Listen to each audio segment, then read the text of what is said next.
안녕하십니까, 황가변입니다. 오늘 이 시간에는 세상의 가치를 바라보는 렌즈의 논쟁 제자백과 마지막 강 제4강인 묵자와 한비자의 철학 사유입니다. 저는 오늘 이 시간에 묵자의 대표적인 렌즈를 겸해로서 설명을 하고, 그 다음에 한비자의 대표적인 렌즈를 법치로서 설명을 할 것입니다.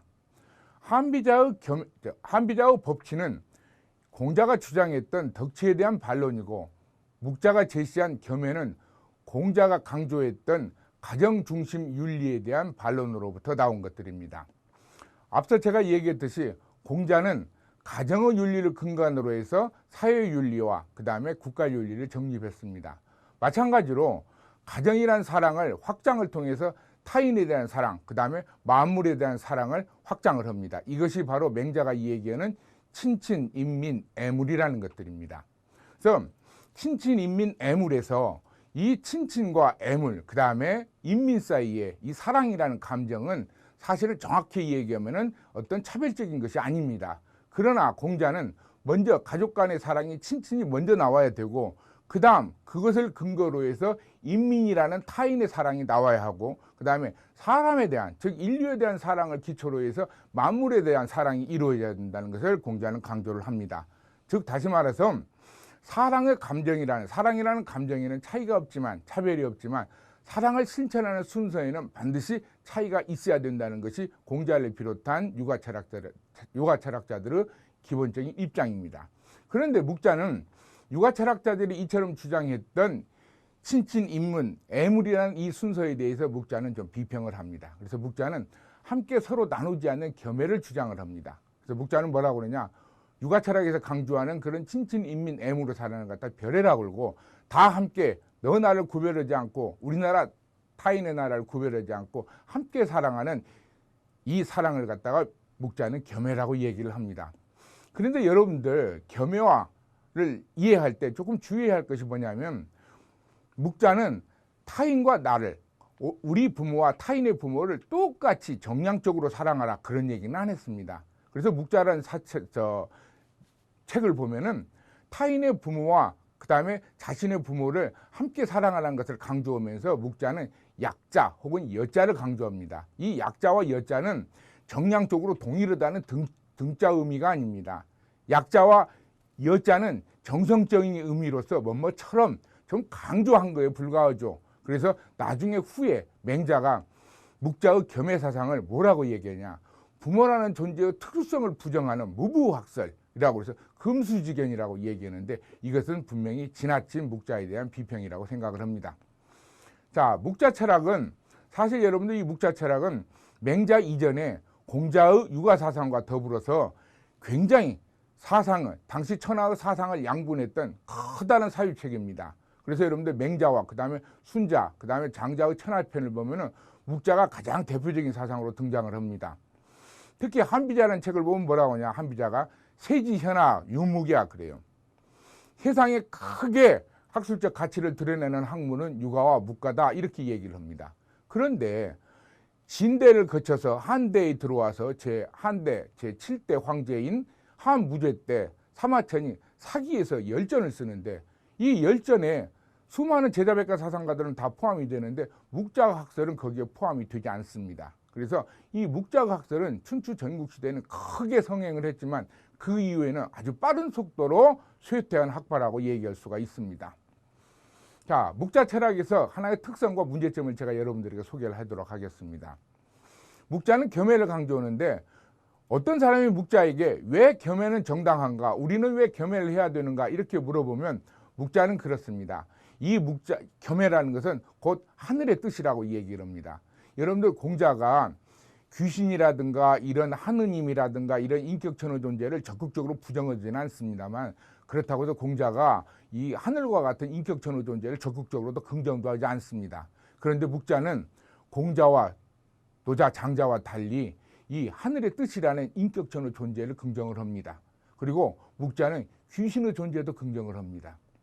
그런데 묵자는 무엇을 하느냐, 이 겸해의 당위성, 그 다음에 겸해의 근거만을 설명했을 뿐, 이 겸해를 우리가 왜 실천하지를 못하고 많은 사람들이 별의만을 실천하는가, 여기에 대한 어떤 철학적 성찰력, 이것이 상당히 좀 결여되어 있습니다. 저는 그래서 묵자 철학을 계몽주의적 성격이 강한 철학 사상이라고 생각을 합니다. 만일 묵자가 사람들이 겸해를 하지 않고 별에만을 한다면 우리는 그런 것들을 물어볼 수가 있습니다. 왜 겸해를 하지 않고 별에만을 하는가? 우리 인간의 본성은 왜 겸해를 하지 않고 별에를 추구하는가? 인성론이 맹자나 순자처럼 제시가 돼야 되는데 묵자에는 그런 것들이 없습니다. 우리 인간의 본성이 겸해를 추구하지 않고 별에를 추구한다면 그럼 방법론을 제시해서 별에를 추구하려는 우리 인간의 마음을 좀 교화시켜서 겸해를 실천할 수 있는 방법론을 제시해야 되는데 묵자 철학에는 그런 방법론이 없습니다. 이것이 바로 묵자 철학이 가지고 있는 한계입니다. 또 마지막으로 제가 여러분들에게 소개할 내용은 한비자의 법과 사상입니다. 이 한비자의 법과 사상은 춘추 전국시대 때 가장 늦게 발흥한 이 제자백과 사상 중에 하나인데 사실 중국 철학에서 중국의 이후에 그 전계에서 가장 영향력을 많이 발휘한 철학 사유체계는 바로 법가입니다. 어떤 사람들은 중국의 한 왕조 즉 7대 한 무제 이후에 유가 철학이 유가라는 사람의 건의, 그 다음에 동중사라는 사람의 건의에 의해서 관방 철학으로 등장을 합니다. 그래서 유가 철학이 청나라 말기 때까지 지속적으로 정치의 이데올로기 중심에 서기 때문에 유가 철학이 중국 정치사의 핵심이다 그렇게 얘기했는데 사실 엄격하게 얘기하면은 내법 외유라고 얘기할 수가 있습니다. 밖으로는 유가의 인의 도덕 정치를 내세웠지만 실질적으로 중국의 모든 정치는 법가의 정치를, 법가의 사유체계를 근본으로 내세운 경우가 많습니다. 그래서 법치가 내법 본질이었다는 얘기죠. 그러면 한비자의 법치는 무엇에 대한 반론이었냐? 공자가 주장한 덕치였었습니다. 그래서 덕치라는 것은 성왕의 도덕성을 얘기합니다. 그런데 이 성왕의 도덕성은 참 숭고한 뜻이지만 어떤 객관적인 시스템이 없어요. 그래서 한비자는 그런 덕치로서는 당시 혼란한 춘추 전국시대의 혼란상을 극복할 수 없다고 생각을 했습니다. 그래서 유효한 방법으로서 하나의 전체적인 법률 체계를 내세워서 당시 춘추 전국시대를 아주 정연한, 엄연하고 정연한 법치의 시스템으로 가꾸자 하는 것이 한비자의 법치주의 사상입니다.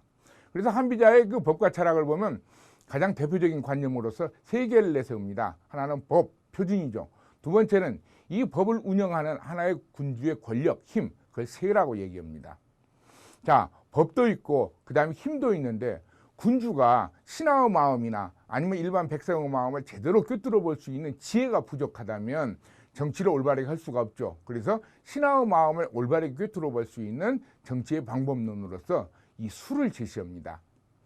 이 한비자의 법세술은 한비자가 독창적으로 창하는 것이 아니라 그전부터 있었습니다. 그래서 여러분들 법과 사상의 선구로서 상황이라는 사람이 있는데 상황이라는 사람이 변법 정치를 주장을 합니다. 그래서 상황이라는 사람이 법을 강조했고 그 다음에 신도라는 사람은 세를 중시했다고 합니다.